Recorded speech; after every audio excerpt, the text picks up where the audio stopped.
Здраво, драги родители! Во последните страници од книгата Малиот принц сведоци сме на нешто што не може да се прочита со очите, туку може само да се почувствува и да се види со срцето, а тоа е заминувањето, болката и повторното враќање кон вистинскиот дом.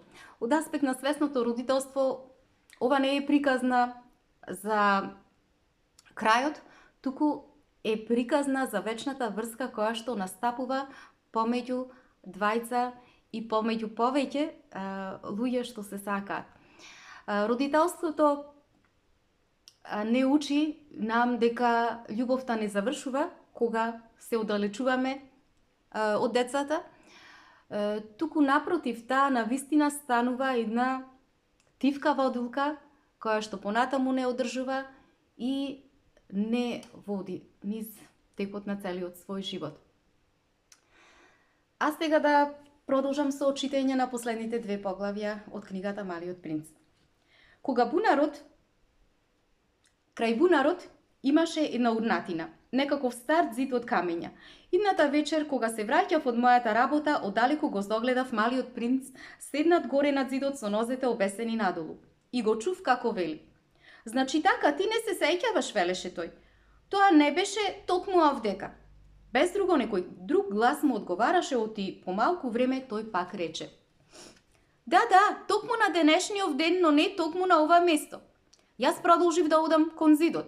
Се уште никого не гледав и никого не слушав, а меѓутоа Малиот принц зборуваше натаму: "Се разбира, ти ќе видиш каде почнува мојата трага во песокот и има само да ме чекаш, ова ноќ ќе бидам тука." Бев на 20 метри од зидот и се уште не гледав никого. Малиот принц по кратка пауза го рече и ова: "Имаш ли добар отров? Сигурен ли си дека нема многу да се мачам?" Јас застанав.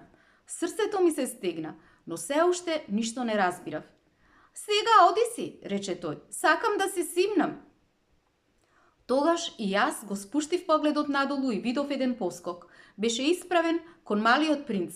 Тоа беше една од оние жолти змии што го отепуваат човека за 30 секунди. Барајќи го низ джеб својот револвер, почнав да трчам, но од мојот шум змијата полека се слизна во песокот како блик вода што замира и не брзајќи многу се вовлече во камењата со еден лесен метален шум.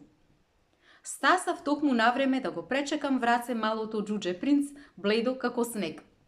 "Што е ова? Сега и со зми зборуваш?" Еве ја сликата од Малиот принц, каде што седи над зидот, разговара овде со змијата и со поскокот конечно зборуваат овде за неговото конечно заминување од планетата Земја. Му го одврзав неговото златно шалче. Му ги наводенив слепоочниците и му дадов да се напие вода. Потем не смеев ништо веќе да го прашувам. Тој сериозно ме гледаше и ме прегрна. Го почувствував неговото срце како чука. Како срце на птичка што умира кога ќе ја погодат со пушка. Тој ми рече: "Мило ми е што си го пронашол она кој не достигаше на твојата машина. Сега ќе можеш да се вратиш дома." "Од каде знаеш ти?" Јас токму тогаш сакав да му кажам дека наспроти сепак успеав во работата.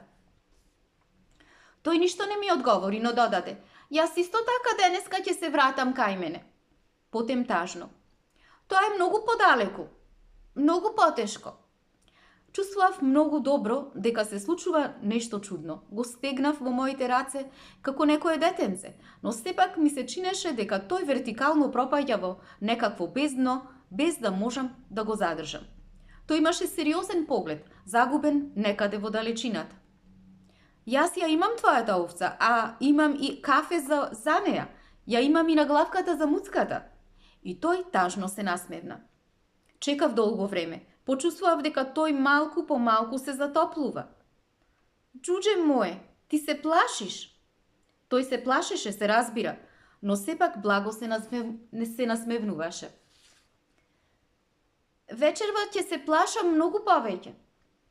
Повторно почувствував студени трпки од она чувство на непоправливост на работите и тогаш разбрав дека нема да ја поднесам помислата да не ја слушам веќе неговата смеја. Тоа беше за мене како некаков извор во пустината. Џуџенце мое, сакам уште да ја слушам твојата смеја. Но тој ми рече: оваа ноќ ќе стане 1 година. Мојата звезда ќе биде точно над местото каде што паднав минатата година. Џуџенце моје, нели тоа е само еден лош сон? Тој расказ за змијата и за состанокот и за звездите? Но тој не одговори на моето прашање. Ми рече: се разбира, она што е важно не се гледа.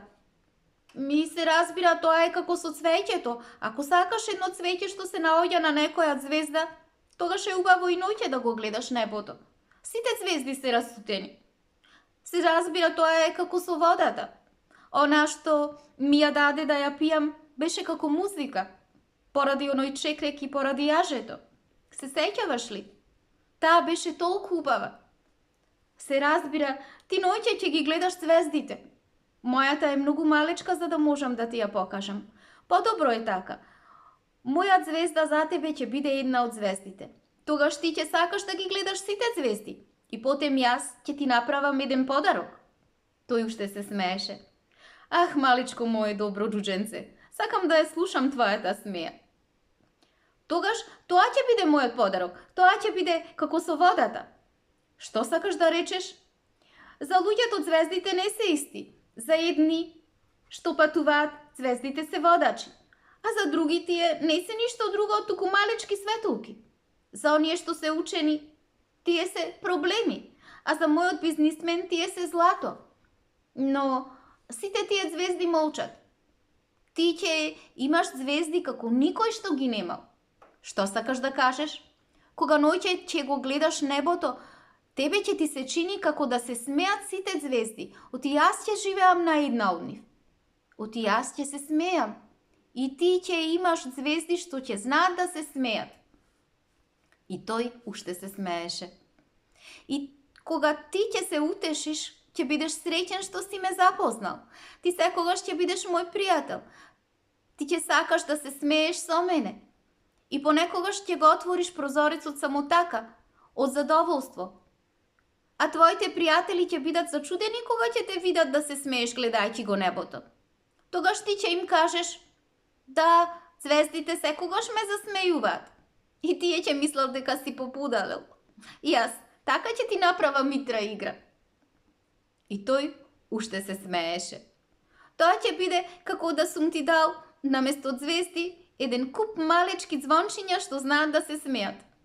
И тој уште се смееше. Потем стана сериозен. Ова ноќ, знаеш, не доаѓа. Јас нема да те оставам.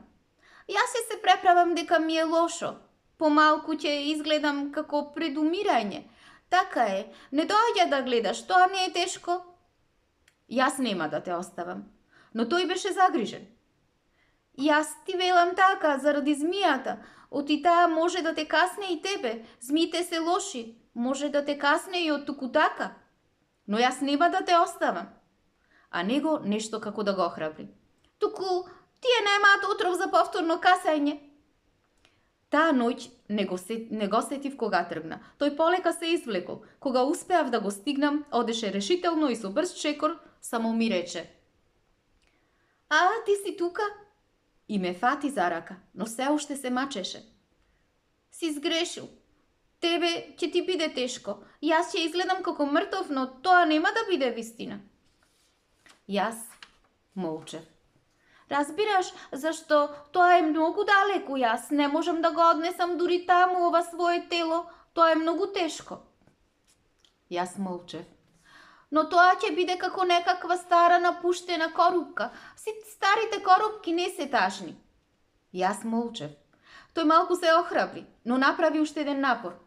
Тоа ќе биде убаво, знаеш, јас исто така ќе ги гледам звездите. Сите звезди ќе бидат бунари со рѓосани чекреци. Сите звезди ќе ми даваат да пијам.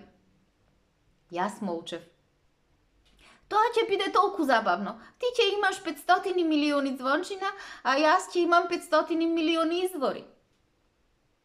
И тој исто така замолчи, оти плачеше. Тоа е тука. Остави ме малку сам да почекорам. И седна, оти му беше страв. И уште рече: знаеш, моето цвеќе, јас сум одговорен за него. А тоа е толку слабо и толку наивно. Тоа има само 4 никакви трнчиња што го бранат светот. Јас седнав оти не можев повеќе да стојам на нозе. Тој ми рече: ет, тоа е се. Уште малку се двоумеше, потем стана. Направи еден чекор. Јас не можев да се помрднам. Видов само една жолта молња. Тој постои неподвижен еден момент. Не викаше ништо. Полека падна како што паѓа дрво. Дури ни шум не се слушна. Поради песокот. И од тогаш, еве, има веќе 6 години. Јас уште никогаш на никого не сум му ја раскажал таа случка. Другарите кои повторно ме видоа беа многу среќни што сум останал жив. Јас пак бев многу тажен, но им велев: тоа е од измореност. Сега веќе малку се утешив. Всушност, не сосем. Но јас сум сигурен дека тој ќе се врати на својата планета. Оти утредента во мугрите не го видов неговото тело. Тоа не беше некое тешко тело. И сега сакам ноќе да ги слушам звездите. Тоа е како 500 милиони звончиња. Но еве, се случи нешто многу чудно. На наглавката што ја нацртав за малиот принц сум заборавил да и доцртам една врвка од челик. Така тој никогаш не ќе може да ја наглави на својата овца. Сега се прашувам, што се случило со планетата? Може би овцата го изела цвеќето? После си велев: сигурно не. Малиот принц го поклопува своето цвеќе со капак од стакло и добро ја чува овцата. Тогаш сум среќен. И сите звезди нежно се насмевнуваат. Помалку пак си велам: понекогаш човек е расеан и тоа е доволно. Може би некоја вечер тој го заборавил стаклениот капак или пак овцата без шум излегла ноќе. Тогаш сите звончиња стануваат солзи. Ет, тука е најголемата загадка. За вас што го сакате малиот принц, како и за мене. Ништо на светов нема поважно од тоа дали некаде, не се знае каде, една овца што не ја познаваме извела или не една ружа. Гледајте го небото. Прашајте се, дали овцата го изела цвеќето или не, и ќе видите како се менува. А возрастните, никој од нив никогаш не ќе разбере дека тоа има толку голема важност. Ова е за мене најубавиот и најтажниот пейсаж на светот. Тоа е истиот оној пейсаж од 73 страници, но јас уште еднаш го нацртав за да ви го покажам поубаво. Еве, овдека малиот принц се појави на земјата, а потем исчезна.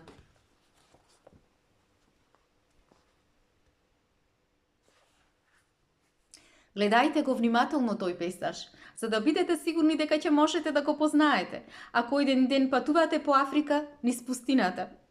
И ако ви се случи да поминете од тука, ве молам не брзајте. Почекајте малку токму под звездата. И ако тогаш дојде едно детенце, ако се смее, ако има златна коса, ако не одговара кога го прашувате, тогаш точно ќе погодите дека е тој. Затоа бидете добри. Не оставајте ме толку тажен. Пишете ми веднаш дека тој се вратил.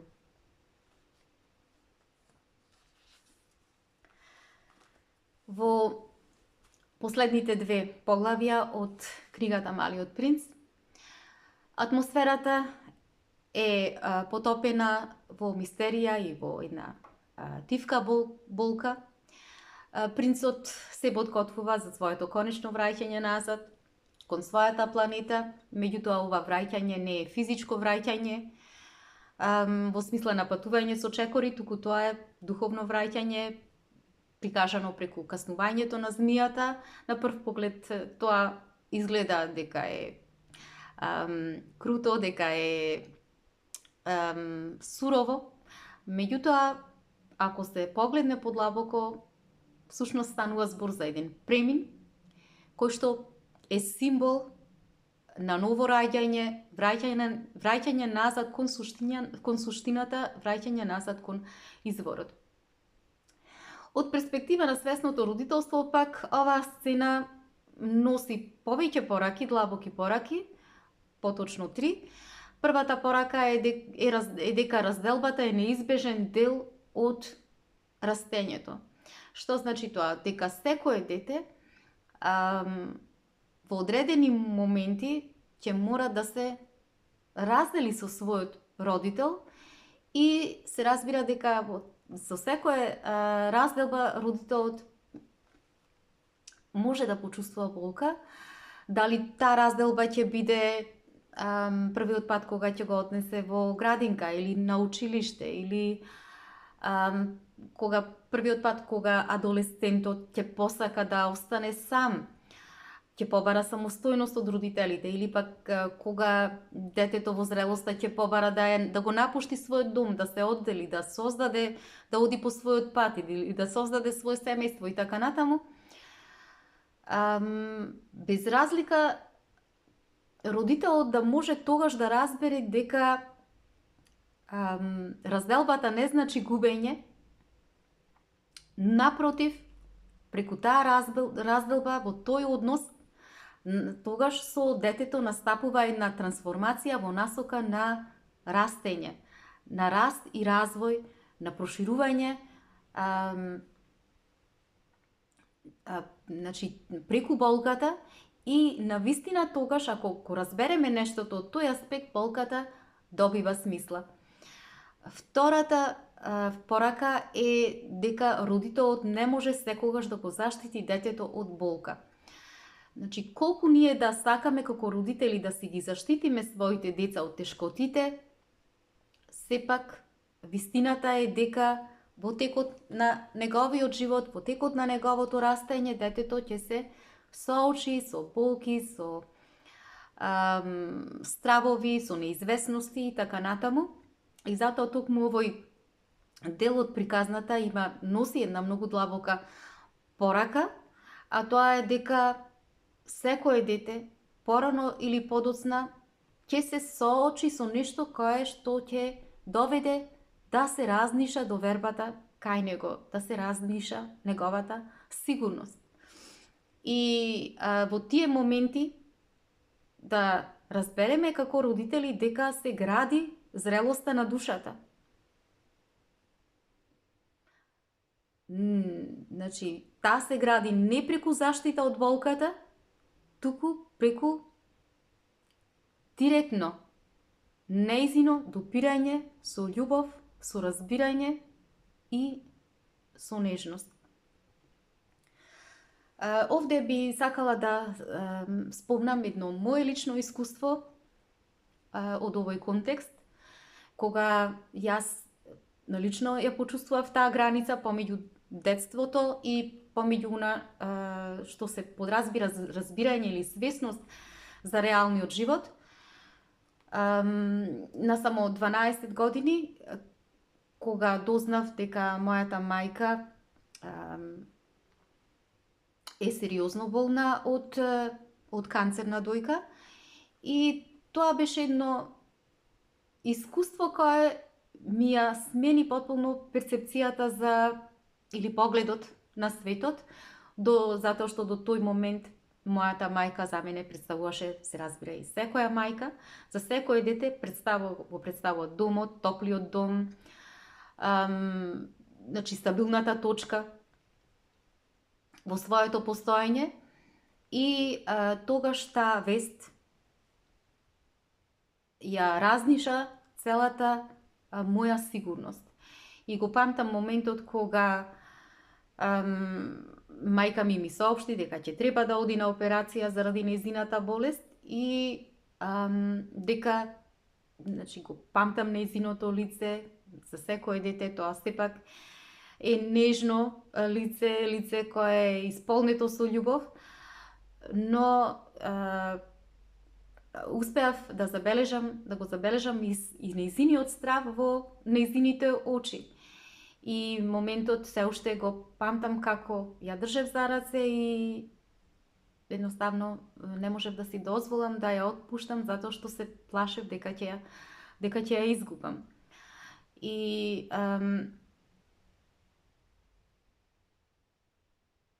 навистина тогаш како дете јас не можев да го изразам она кое што, или да го споделам со некого она што го чувствував, туку само чувствував дека се после тој момент, дека секој збор, секоја мисла, секој поглед, секој здив, дека после тоа нема да биде исто како порано. И така беше. И но тој беше токму периодот кога јас стапив во контакт со вистинската болка. Меѓутоа, истовремено и дојдов и до контакт и со својата издржливост, со својата внатрешна издржливост, затоа што со текот на времето, после големиот број на операции кои што се случуваа, терапиите кои што ги доживеа, ги примаше мојата мајка,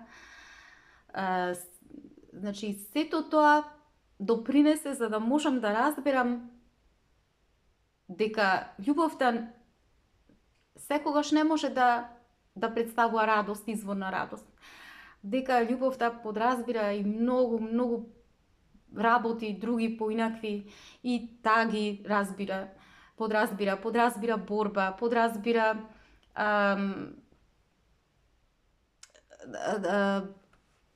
да можеш едноставно да тивко на некој начин, да собираш сила за да можеш да ги издржиш моментите заедно со оние с кои што поминуваат, значи с кои што поминуваше мојата мајка. Представуваше дека љубовта подразбира и грижа, и нега, затоа што во тие моменти можев да видам колку достоинствено и храбро се бореше мојата мајка со нејзината болест. И почнав да разбирам колку голема е моќта на човековата храброст и колку е важно да се биде храбар и присутен дури во моментите кога телото е слабо и неотпорно. Што е она што сакам да кажам, дека низ она што го учев, низ што го читав, го разработував за свесното родителство, токму за тоа зборува свесното родителство, дека многу битен и неизбежен дел за родителите е да разберат дека не треба да ги заштитуваат своите деца од вистината, туку ни животот да ги водат со вистина и со љубов. И кога родителот едноставно ќе доживее некои препреки без разлика, било какви, да не се преправа дека се е во ред во домот и во семејството, туку едноставно да ги признае своите стравови пред своите деца, да ги признае своите грижи, и затоа што на таков начин му дава на своето дете, му го дава најголемиот подарок, а тоа е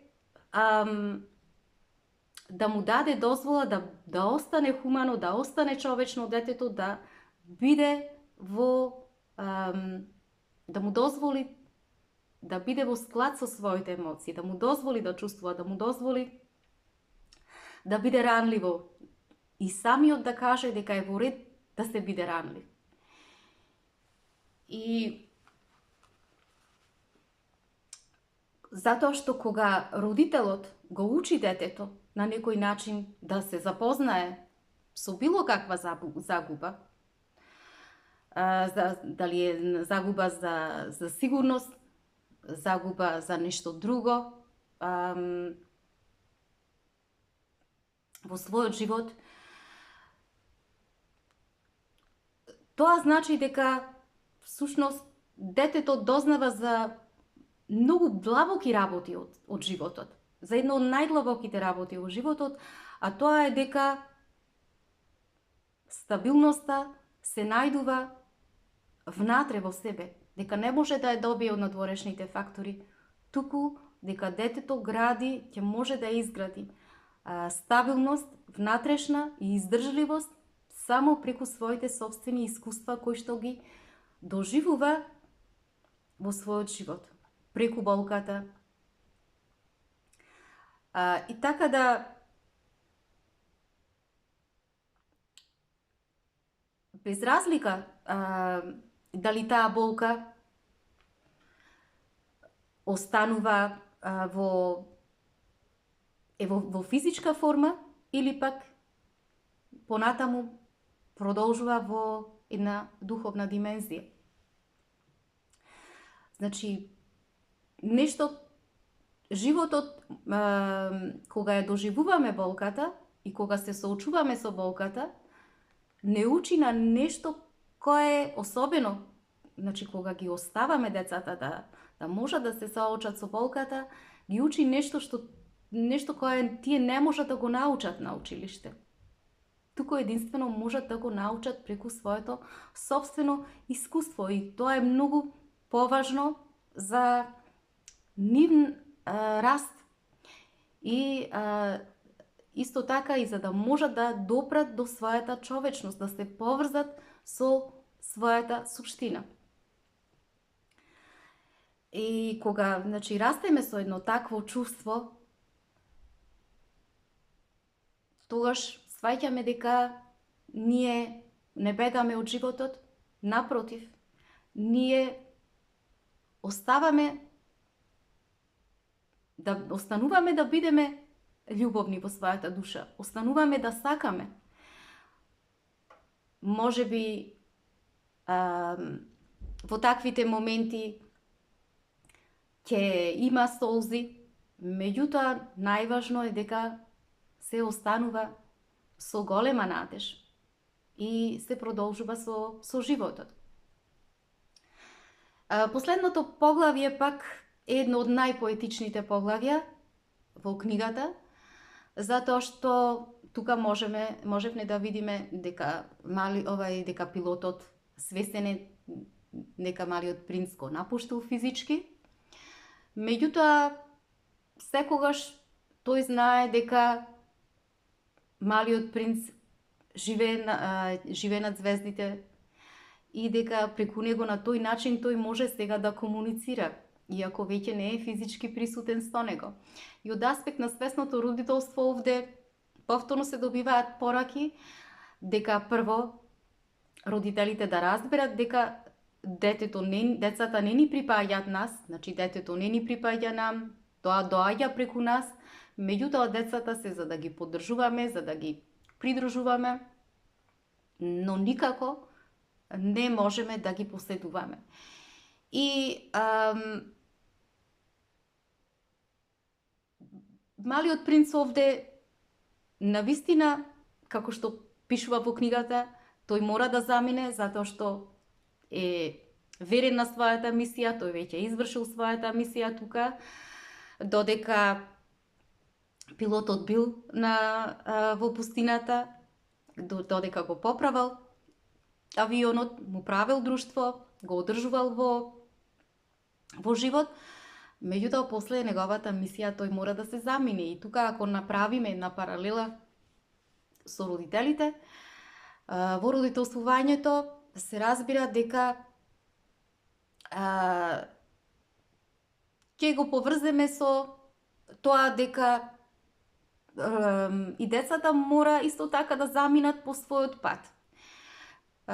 Кога ќе пораснат, значи да не напуштат, кој пат често пати знае да биде и сосема различен од родителскиот пат. Втората порака е дека вистинската врска е внатрешна, а не е надворешна. Што значи тоа? Овде во приказната со пилотот и малиот принц кога го напушта, тој сваќа дека малиот принц секогаш ќе остане да живее за него на небото и дека ќе го слуша, иако му не достига, звездите ќе бидат неговата утеха преку значи неговата смеја ќе може тој да се поврзе со него, значи преку звездите ќе се поврзе со смејата на малиот принц, која што ја обожавал пилотот, така и со родителите. кога едноставно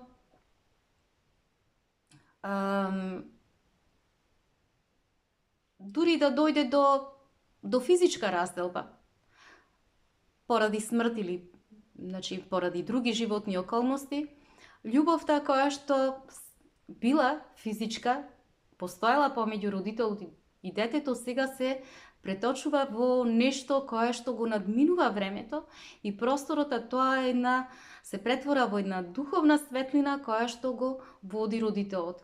Ова го зборувам од аспект на светното родителство.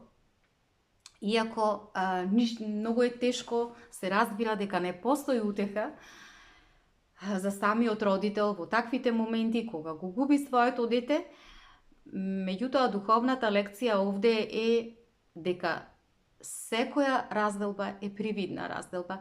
Она што е вистински вредно никогаш не може да исчезне. Дури и разделбата на детето со родителот. Пилотот плачел, гледаме ни солзи, дека е во солзи, меѓутоа сепак имал надеж, затоа што љубовта се претвора во вечност. И секоја поголема промена која што настанува во односот дете-родител, всушност представува една трансформација низ времето. Од физичка близина се претвора во една духовна поврзаност, од едни присутни гестови кон една невидлива доверба. И она што останува најбитно, најважно и нешто кое што е неизмерливо е невидливото. И тоа е многу, многу поголемо од видливото. И многу посилно е од видливото. И токму овде повторно ќе ја спомнам реченицата која што, или пораката која што ја кажа Малиот принц во книгата, дека очите се слепи, само со срцето се гледа.